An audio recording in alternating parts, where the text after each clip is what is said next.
Selanjutnya proses pengeringan mesin.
Proses pengeringan dilakukan karena pembilasan yang ketiga warnanya sudah agak jernih dibandingkan yang pertama dan kedua tadi.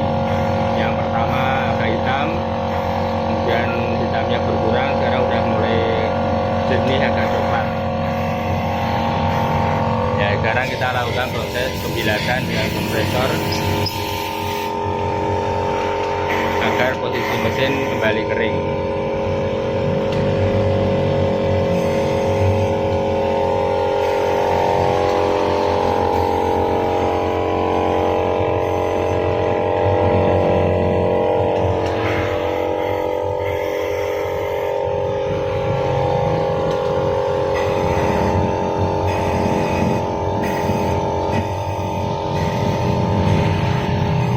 Setelah kondisi mesin kering, nanti akan kita masukkan businya kembali ke